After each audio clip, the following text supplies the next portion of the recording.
한 가지 궁금한 것은 예수님 십자가에서 죽으셔서 흘리신 그 피로 우린 죄 사함을 받았는데, 그런데 예수님 십자가에 죽으시기 전에 흘리신 그 피 이전에 흘리신 피가 있습니다. 가시를 서시고 흘리신 피, 같은 피인데 그러면 예수님 죽으실 이유가 없지 않습니까? 죽지 않으셔도 죽으시기 전에 흘리신 피가 있는데 그 피로 모든 죄는 다 사해졌지 않겠습니까? 또 한 가지는 예수님께서 채찍을 맞으시고 흘리신 피가 있는데 죽으시기 전에 채찍을 맞으셨습니다. 겟세마네 동산에서 흘리신 피도 있습니다. 그렇다면 왜 꼭 십자가에서 죽으셔야만 합니까? 이 말씀을 우리가 접근하기 전에 성경 말씀을 기독교에서 생명과 같습니다. 기독교는 말씀을 믿는 종교입니다.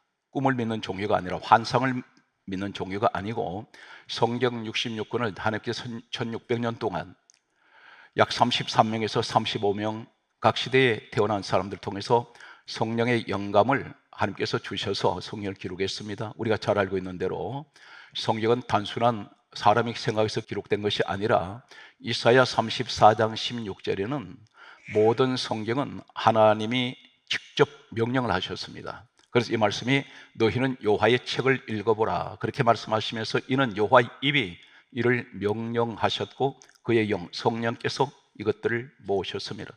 하나님께서 친히 명령하셔서 사람이 기록을 했습니다. 이 기간이 구약은 약 1500년, 신약은 100년 동안에 합해서 1600년의 기나긴 시간 속에서 66권은 기록이 되게 됩니다. 디모데후서 3장 16절에는 다음과 같이 말씀하고 있습니다. 모든 성경은 하나님의 감동으로 기록이 되었습니다. 그래서 이 성경을 가르쳐 요한복음 1장 2절에 말씀은 하나님이요 그렇게 말씀하십니다. 성령께서는 어디를 가장 좋아하시고 찾아오실까요? 오늘 현장 되시기를 간절하게 소망하면서 사도행전 10장 44절 말씀에 성령께서는 말씀 듣는 사람에게 내려오십니다. 오늘 성령이 여러분에게 임하실 것입니다. 에베소서 6장 17절에는 그러므로 성령의 금 하나님 말씀을 가지라. 예배를 드리면서 무슨 소리 들으려고 교회에 나오십니까? 세상 소리는 세상 밖에 난무하고 있습니다. 그런데 교회 안에는 하나님이 집입니다. 하나님 집에는 하나님 말씀은 있어야 되는데, 그래서 경고하시기를 잠언 30장 6절에 너는 말씀 외에 다른 것을 더하지 말라. 다른 것을 더하면 하나님 말씀은 내가 너를 책망하겠고 반드시 그 책임을 물으시겠다는 것입니다. 내가 너를 책망하겠고 너는 거짓말하는 자가 될까 두려워. 하나님 말씀이 성경에 기록되지 않은 말씀은 전부 다 거짓말이라는 것입니다. 오늘 이러한 말씀을 근거로 하면서 성경 66권을 기록한 것은 역사책이 아닙니다. 구원의 이야기입니다. 누구를 향한 말씀일까요? 예수님께서 구약시대가 지나고 이 땅에 오셨을 때, 참고로 제가 여러분에게 이해를 돕기 위해서 이 말씀을 먼저 소개합니다. 예수님께서 하시는 말씀이 요한복음 5장 39절에 이 성경은 내게 대하여 증언하는 것이다. 예수님 이야기라는 것입니다. 창세기 1장 1절에서 계시록 22장 끝장까지 전부가 예수님 이야기입니다. 성경 말씀은 또 이렇게 예수님 말씀하셨습니다. 요한복음 5장 46절에는 모세가 기록한 창세기, 출애굽기, 레위기, 민수기, 신명기 5권의 책을 가리켜 모세는 내게 대하여 기록하였습니다. 예수님 이야기라는 것입니다. 예수님은, 모세는 약 1500년 역사의 거리가 있습니다. 그런데 전부 예수님 이야기라는 것입니다. 그럼 창세기 속에도 예수님 이야기가 있습니다. 성경 말씀은 계속해서 예수님 계속해서 강조하셨습니다. 누가복음 24장 27절에 모세와 모든 선자의 글로 시작하여 모든 성경에 쓴 바 자기에 관한 것을 자세히 설명하시니라. 한 군데만 더 소개하겠습니다. 누가복음 24장 44절 말씀에 모세의 율법과 선자의 글과 시편에 나를 가리켜 기록된 모든 것, 이렇게 말씀하셨습니다. 먼저 5가지 예수님 흘리신 피.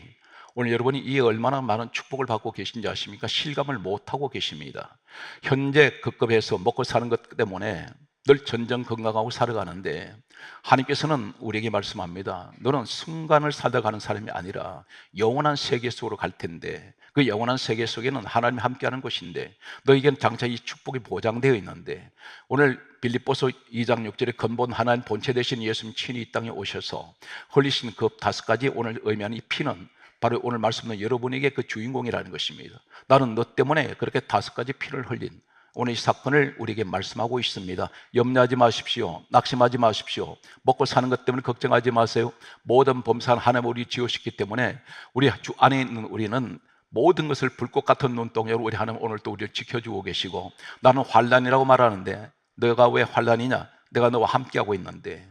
다니엘이 사자굴 속에 들어갔을 때 그곳에 하나님 천사를 보내신 같이 오늘 시간도 환난 중에 천사를 보내시고 우리 하나님 우리를 지키고 계신 것을 믿습니까? 먼저 소개하겠습니다. 예수님께서 가시를 엮어서 가시관을 머리에 서셨습니다. 이것이 우연일까요? 성경 말씀은 이렇게 기록합니다. 요한복음 19장 5절 말씀에는 예수님께서 가시로 머리에 서셨습니다. 가시를 엮어서 머리에 서셨는데 이 사건이 무엇을 의미할까요? 가시에 흘리신 예수 피, 이 피는 창세기로 에덴 동산으로 가겠습니다. 그곳에 창세기 3장 17절에는 인류 최초의 사람 아담과 하와가 죄를 지었을 때 땅이 저주를 받습니다. 성경은 창세기 3장 17절에 땅이 저주를 받습니다. 무엇 때문에 저주받습니까? 죄 때문에. 저주가 찾아왔습니다. 어디 왔습니까? 땅에 왔습니다. 그때에 하나님께서 이렇게 말씀하셨습니다. 창세기 3장 18절에 가시덤불과 엉겅퀴가 이 땅에서 날 것이라 했습니다. 가시덤불이란 말이 있습니다. 이 가시덤불이란 말은 구약 성경은 참고로 말씀드립니다. 원문이 히브리어로 되어 있습니다. 이 원문에서 영어 성경 번역됐고 한글 번역, 각국어로 번역이 됩니다. 가장 중요한 것은 번역된 성경이 중요한 것이 아니라 원문이 가장 중요한데, 이 창세기 3장 18절에 가시덤불 이 말은 코초, 이런 의미를 갖습니다. 히브리어는 코초입니다. 이 코초란 말이 똑같은 코초가 어디에 써 있냐면은 예레미야 12장 13절에 가시란 말이 코초입니다. 가시덤불로 창세기 3장 18절은 되어 있지만, 그런데 코초란 이 원어는 가시로 되어 있습니다. 땅이 저주받았습니다. 그 땅이 저주받은 땅에서 가시가 돋아납니다. 이 가시는 저주입니다. 이것을 예수님이 서셨습니다. 그리고 그 가시에 피가 흐릅니다. 무엇을 말합니까? 우리 예수님께서 첫 번째는 가시채를 머리에 서신 것은 땅에 저주로 돋아난 이 가시, 이 저주의 가시를 제거시킵니다. 그것이 바로 예수 피로 정결하게 해버립니다. 오늘 이 축복을 여러분이 받고 있다는 사실입니다. 갈라디아 3장 13절에 예수님께서 십자가를 지신 그 고난의 자리에 성경 강조합니다. 그리스도께서는 우리를 위하여 저주를 받은 바 되사, 따라서 나를 위하여 예수님께서는 저주받으셨습니다. 그리고 율법의 저주에서 우리를 속량하셨다 했습니다. 값을 치루었다는 것입니다.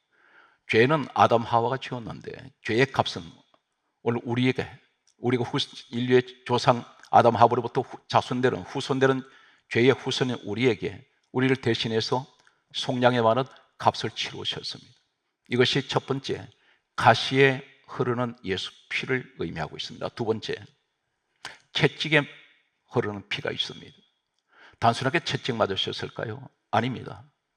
성경 말씀은 이렇게 기록합니다. 사랑하는 성도 여러분, 예수님 땅에 오시기 전 BC 740년 전, 다시 말해서 예수님 오시기 전 740년 전에 하나님 예언하신 말씀이 있습니다. 이사야 53장 5절 말씀에 보면 이렇게 말씀합니다. 그가 채찍에 맞음으로 우리가 나음을 받았도다. 여기에 우리가 나음을 받았다, 이 나음이란 말이 무슨 말일까요? 그런데 예수님께서 이 땅에 오셔서 채찍 맞으시고 난 후에 베드로전서 2장 24절에는 똑같은 이사야 53장 5절 말씀을 기록하면서 단어가 두 가지가 다릅니다. 그가 채찍에 맞음으로 너희가 나음을 입었도다 했습니다. 예수님 이 땅에 오시기 전 740년 전에는 우리가 나음을 받았도다 말씀하시더니, 예수님 십자가에 죽으시고 난 후에는 하시는 베드로전서 2장 24절에는 너희가 이렇게 말씀합니다. 너가 나음을 입었다는 것입니다. 옷을 입듯이 이 나음을 입었네. 이 나음이란 말은 히브리어 이사야 53장 5절의 히브리어에는 라파입니다. 이 라파에는 다섯 가지를 소개하겠습니다. 오늘 여러분들 가운데 지금 이 자리에 영육이 피곤한 분들이 계세요. 아직도 몸이 아픕니다. 지병이 만 가지가 넘는 이 지병이 작은 체구에 생깁니다. 암만 해도 수백 가지입니다. 그런데 성경 뭐라고 말씀합니까? 오늘 이 현장 기적이 나타날 줄 믿습니다. 창세기 20장 17절에 불임증을 가지고 있던 여인들이 몸에 아이를 갖지 못하던 몸을 성경 치료하사, 이 치료한 말이 라파입니다. 예수님께서 채찍에 맞으심으로 나음을 받았도다. 이 나음이 라파인데 치료란 말입니다. 치료하셨습니다. 성경 말씀은 출애굽기 15장 26절에 나는 너희를 치료하는 여호와임이라, 치료하러 오셨다는 것입니다. 성경은 시편 103편 3절에 이렇게 말씀합니다. 거기에 따라서요, 모든 병을 고치사, 이 고치사 이 말이 라파입니다. 난 너 고치러 왔다. 고장난 것 고치러 왔고, 무너진 것, 꺾어진 것, 부서져 버린 것, 산산조각 나버린 내가 너 다시 회복시키러 왔다. 이것이 라파입니다. 성경은 이렇게 강조하고 있습니다. 에스겔 47장 9절은 되살리다, 되살아나다, 이 말이 라파입니다. 그것이 채찍에 맞음으로 나음을 입었다. 나음이라는 말과 똑같습니다. 같은 히브리 원어가 똑같은 원어를 사용하고 있습니다. 예레미야 8장 22절 말씀에 보면 따라하세요. 의사 고치는 사람입니다. 오늘 시간 저는 설교 중에 여러분에게 치유기도 할 것입니다. 성령의 감동을 주셔서 나를 위해서 예수님은 채찍에 맞으셨습니다.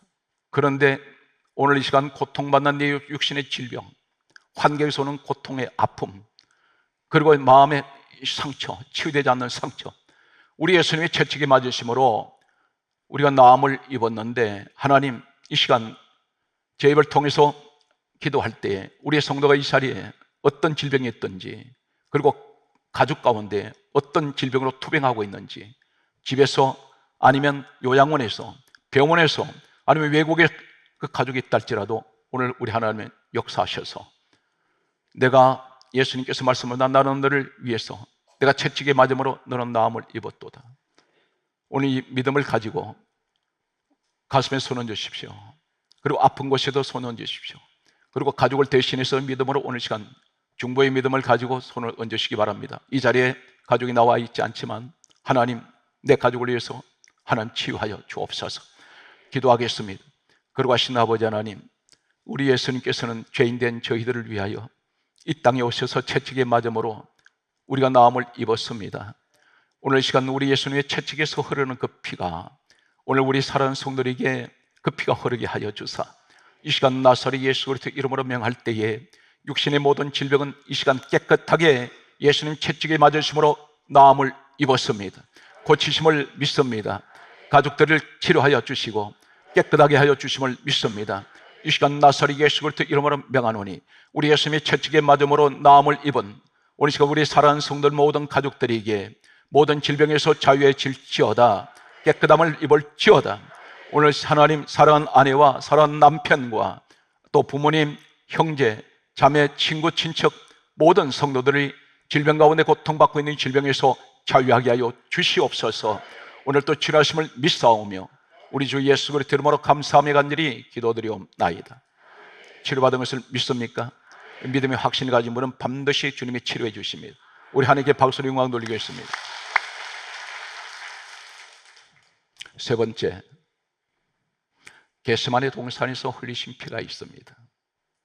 성경 말씀은 오늘 첫 번째는 가시를 서신 요한복음 19장 5절에 흘리신 피, 그리고 채찍을 맞으신 마태복음 27장 26절에 채찍에 흐르는 피, 세 번째는 누가복음 22장 44절에 겟세마네 동산에서 흘리는 피. 이 피는 어떤 피입니까? 예수님께서 힘쓰고 애써 더욱 간절히 기도하시니 땀이 땅에 떨어지는 피와 같더라, 이렇게 말씀합니다. 피가 겟세마네 동산에서 어디로 흐릅니까? 땀이 땅에 떨어진 피가 되어버립니다. 예수님께서 전 성경에서 예수님 몸에 땀을 말씀하시는 이 누가복음 22장 44절 한 절밖에 없습니다. 예수님께서 이 땀을 흘리실 때 그것이 피가 되어서 땅에 적셔지는 이 의미는 어떤 것입니까? 에덴 동산으로 갑니다. 창세기 3장 17절에 죄로 말미암아 인류 최초의 사람 아담 하와의 죄로 말미암아 땅이 저주를 받았을 때 창세기 3장 19절에 하나님 말씀합니다. 너 얼굴에 땀이 흘러야 먹을 것을 먹을 것이다. 수고의 땀을 말합니다. 고통의 노동의 땀입니다. 노동은 괴롭습니다. 고통스럽습니다. 이 죄로 말미암아 찾아온 이 노동의 고통은 예수님께서 겟세마네 동산에서 땀이 에덴 동산에 있던 흘리는 그 수고의 땀, 고통의 땀이 예수님이 대신 그 땀을 흘리시면서 그 피가 되어서 땅에 떨어집니다.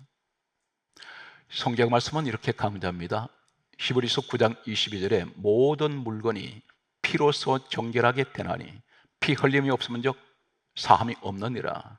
예수님 피는 땅을 적실 때에 땅이 저주가 풀어지는데 그 고통의 땀으로 인한 그 고통의 괴로움, 우리 인류에게 찾아왔습니다. 먹고 사는 문제.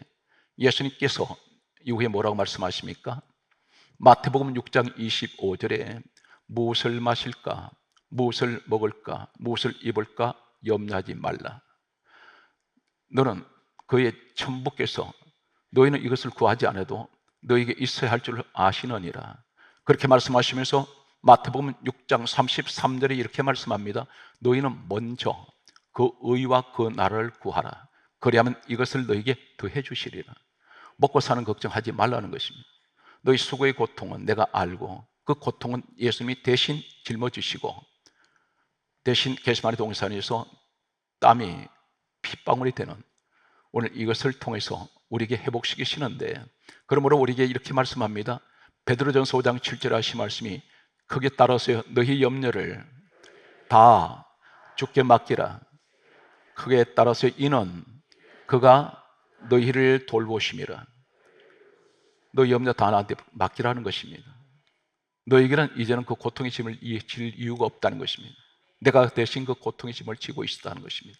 오늘 아버지 집에 오신 사랑하는 성도 여러분, 예수님 뭐라고 말씀하셨습니까? 수고하고 무거운 짐진 자들아 다 내게로 오라. 내가 너희를 쉬게 하리라. 짐을 지우시겠다는 것이 아닙니다. 아버지 집에 에베소서 1장 23절에 교회는 주님 몸인데 주님 몸 안에 내가 왔으면 평안을 누리십시오. 세상 가운데는 온갖 짐을 지우지만 그런 교회는 그 짐을 벗기는 곳입니다. 안식의 자리가 이 자리가 되시기를 예수 그리스도 이름으로 축복합니다. 할렐루야. 네 번째 소개합니다. 가장 중요한 십자가에 흘리신 피가 있습니다. 가장 예수님이 생명을 던져버리는 이 십자가에 흘리신 피는 어떤 것일까요? 놀라운 사건이 공개됩니다. 히브리서 2장 14절에 예수님은 혈과 육을 함께 가지사, 이 말씀합니다. 혈과 육은 육체를 가지셨다는 것입니다. 왜 사람의 모습으로 오셨을까요? 혈과 육을 함께 가지사, 성경 강조합니다. 죽음을 통하여 육체를 가지셔야 죽으신다는 것입니다. 근데 죽음을 통하여 왜 죽음을 말씀하실까요? 그러면 사실 말씀이 죽음의 세력을 잡은 자, 마귀를 멸하시기 위해서 육체로 오셔야 되는 것입니다. 육체로 오셔서 죽으셔야 됩니다. 마귀는, 악령은 무엇을 가지고 있냐면 죽음의 세력을 가지고 있습니다. 죽음의 권세, 사망 권세, 지옥 권세를 가지고 있습니다. 그런데 그 세계 속에 들어가려면 죽은 자가 들어갑니다. 그래서 예수님이 육체를 가지고 오셔서 성경은 분명히 이렇게 단언합니다. 히브리서 2장 14절에 혈과 육을 함께 가지사 죽음을 통하여 죽음의 세력을 잡은 자 마귀를 멸하시며, 그러면 이 마귀가 어디 있습니까? 에베소서 2장 2절에 보게 되면 공중 권세 잡은 자, 불순종의 아들들 가운데 역사하는 영, 사단입니다. 어디 있습니까? 공중에 있습니다. 예수님이 왜 십자가를 지시고 공중으로 띄워집니까? 예수님 땅에서 죽지 않았습니다. 십자가 위에서 죽으십니다. 바로 거기서 운명하시면서 내가 다 이루었다 말씀하셨던 이 내용이 바로 뭐냐면 예수님 십자가에서 죽으시듯 공중에서 죽습니다. 그 공중에 누가 있나요? 공중 세력을 잡은 자, 공중 권세를 잡은 자, 악령들이 거기 있기 때문입니다. 그 세계 속으로 죽어야 들어갑니다. 들어가셔서 바로 십자가에 죽으시고 내려오셔서 살아나 버리십니다. 이 죽음에서 벗어날 수 있는, 죽음을 이길 수 있는 자는 아무도 없습니다. 우리 예수님만이 그 죽음의 세계 속에 들어가셔서 부활하셨습니다. 살아나 버리십니다. 승리하셨다는 말입니다. 무덤 속에는 죽은 자만 들어갑니다. 마가복음 5장 1절에 보면 군대 귀신이 무덤을 지키고 있는데, 그런데 예수님 무덤 속에서 죽으셨을 때 살아나오십니다. 이것이 무엇입니까? 귀신들이 속을 속에서, 귀신들이 죽음의 세계를 잡고 있는데, 악한 마귀가 잡고 있는 그곳에 살아나실 때 그분은 이긴 자가 됩니다. 이 사건이 구약과 신약의 한 번씩 연결되는데, 민수기 21장 8절에서 9절에 보게 되면 모세는 내게 대하여 기록했다는 이 말씀 가운데 놋뱀을 만들어 장대 높이 답니다. 뱀에게 물린 자들마다 장대 달린 뱀을 쳐다보면 다 살아났습니다. 그것이 민수기 21장 8절에서 9절에 있는데, 예수님이 이 땅에 오셔서 뭐라고 말씀하십니까? 요한복음 3장 14절에서 15절에 하시는 말씀이, 모세가 광야에서 뱀을 든 것 같이 인자도 들려야 하리니 이는 그를 믿는 자마다 영생하게 하리라. 쳐다보면 그 누가 달려 있습니까? 예수님이 십자가에 달려 계시지 않습니까? 그런데 그 나무에 뱀이 달렸단 말입니다. 이것이 바로 무엇이냐면, 너희 눈에 볼 때 내가 십자가에 죽었을 때 내가 실패한 자같이 보이느냐? 내가 거기 죽은 자냐? 거기 누가 달려있느냐? 뱀 달아났잖아. 내가 뱀을 달아놨어. 내가 이겼어. 내가 승리했다. 마귀를 심판했다는 것입니다. 그래서 성경이 이렇게 강조합니다. 요한일서 3장 8절에 하나님의 아들이 나타나시면 마귀를 멸하시기 위하여 십자가에 잡아놨다는 것입니다. 죽음을 통하여 이기셨다는 것입니다. 그래서 성경이 강조합니다. 고린도전서 1장 18절에 말씀하시기를, 십자가의 도가 멸망하는 자들에게는 미련한 것이나 구원받은 우리에게는 하나님의 능력이라 있습니다. 십자가는 능력입니다. 마귀를 때려잡는 능력이 십자가에 있습니다. 이 사실 믿습니까? 여러분이 오늘 이 사실을 믿고 여러분이 그 주인공이라는 사실입니다. 그래서 원수 마귀를 하나님 이미 제압을 했습니다. 우리 주님이 사단 마귀 잡으러 오셨어요. 십자가에 타시기 위해서. 그리고 마태복음 1장 21절은 죄인된 우리를 구원하셨단 말입니다. 그래서 십자가는 두 가지입니다. 예수님 이 땅에 오신 목적은 마귀에게는 심판의 주가 되시고 우리에게는 구원의 주가 됐어요. 이 사실 믿습니까? 오늘 또 여러분은 이 자유를 만끽하셔야 됩니다. 주신 권세, 주신 축복도 깨닫지 못할 때 우린 절망하고 있다는 사실입니다. 성경은 한 군데를 더 소개하겠습니다. 세마포에 흘리신 피가 5번째입니다. 예수님께서 마가복음 15장 46절에 보게 되면 예수님 시신이 십자가에서 내려왔습니다. 온몸에 피투성입니다.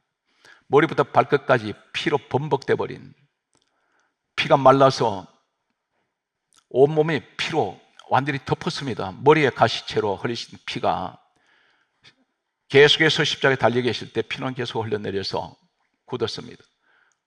발에는 못으로 예수님 발을 찔렀습니다. 손발 다 찔렸습니다. 창은 옆구리로 찔렀습니다.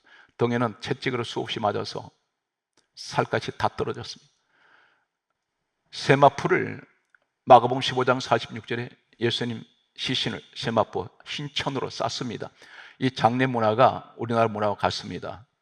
사람의 시신은 반드시 머리부터 완전히 형체가 보이지 않도록 싸버립니다. 이 세마포옷은 피옷입니다. 피로 범벅이 되어버렸습니다. 예수님이 부활하셨을 때 제자들이 무덤을 찾아갔습니다. 그것을 찾아갔더니 성경에 보게 되면 누가복음 24장 12절에 세마포만 보이더라. 부활하신 주님 안 계십니다. 왜 세마포만 보일까요? 피옷을 보입니다. 그런데 오늘 마지막 말씀의 결론이 계시록 19장 7절에서 8절에 보게 되면 어린 양 되시는 예수 그리스도의 아내가 준비되어 있는데 이 아내에게는 세마포 옷을 입도록 허락하셨습니다. 이 세마포 옷을 가리켜 성도들의 옳은 행실이더라. 사랑하는 성도 여러분, 우린 부활의 주님만 자꾸 만나려고 합니다. 세마포만 보이는 세마포를 보십시오. 이 옷이 무슨 옷입니까? 예수님 피 옷입니다. 예수님 피를 자랑하십시오. 예수 피로 말미암아 나는 죄 사함을 받았는데 이 세마포 옷은 강조합니다. 계시록 19장 8절에 세마포 옷은 성도의 옳은 행실이라. 어린 양의 신부 되시는 성도가 된다면 뭔가 좀 조심해야 됩니다. 신부 단장이라는 말이 무슨 말입니까? 결혼을 앞둔 신부는 자신의 몸 관리를 합니다. 신부가 더러운 말 하지 않습니다. 더러운 행동하지 않습니다. 옳은 행실이 무엇일까요? 교회 안에 더러운 말 하는 사람 많습니다. 이 사람은 신부가 아닙니다. 준비된 사람이 아닙니다. 에베소서 4장 29절에 뭐라고 말씀하십니까? 무릇 더러운 말은 너희 입 밖에도 내지 말라. 덕을 세우는 선한 말을 하여 듣는 자들에게 은혜를 끼치게 하라. 그러면서 30절에 뭐라고 말씀합니까? 계속 더러운 말할 때 성령을 근심하게 하지 말라 말씀합니다. 사랑하는 성도 여러분, 아무리 힘들어도 부정적인 말을 하지 마십시오. 듣는 사람들이 불편할 뿐 아니라 가족 전체 분위기가 완전히 살벌해집니다. 나 혼자가 아니지 않습니까? 내게는 가족이 있고 교회 공동체가 있지 않습니까?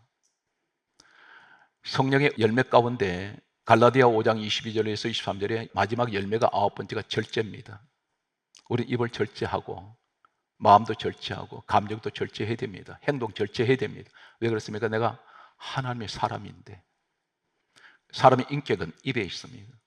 그 사람 말 몇 마디 들어보면 저 사람 인간 됨됨이가 어떤지를 우리가 판단할 수 있습니다. 이것이 영분별입니다. 항상 복을 심는 말을 하십시오. 남을 격려하는 말을 하십시오. 교회 안에 직분자가 성도 시험 들게 하는 그런 말, 부정적인 말, 교회 와서 은혜 받으면서 교회를 욕하는 사람들, 주의 종을 욕을 하는 사람들, 자신 마음에 들지 않다고 성도들 간에 비방하는 사람, 이 사람은 결코 어린 양의 신부가 될 수 있는 사람은 아닙니다. 옳은 행실이란 말이 세마포옷을 입고 있습니다.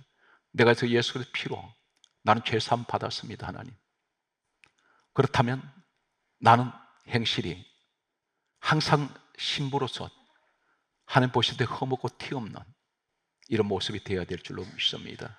사랑하는 성도 여러분, 용기를 내시고 우리 주님은 늘 여러분과 함께하고 계십니다. 나는 예수의 피로 이 복을 받았습니다. 오늘 또 범사위에 이제 또 세상을 향해서 나아갈 때에 세상을 보지 말고 하나님을 바라보시는 믿음의 사람, 승리하시는 여러분 되시기를 예수 그리스도로 축복합니다.